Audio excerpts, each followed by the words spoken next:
Guys, welcome back to another video. Today I'm going to be reviewing a Hot Wheels Dodge Challenger SRT. It's a very nice car. It's a really nice car, so yeah. There's kind of silverish gray on it. It's sparkly too. Black and orange stripes. It's a pretty cool car in my opinion. One of my favorites. It has plastic wheels.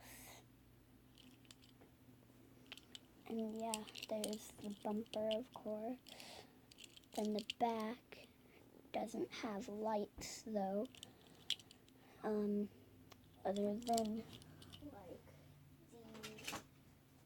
the GTR that I did had lights, which a lot of Hot Wheels don't.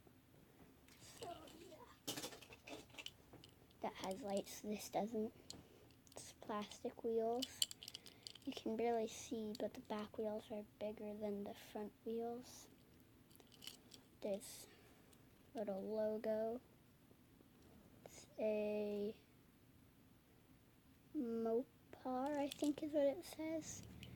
That's what the logo says. And it's a really nice, cool car. And it rides pretty smoothly. It should go fast down the track since it's plastic wheels. So yeah, that was the car. And bye.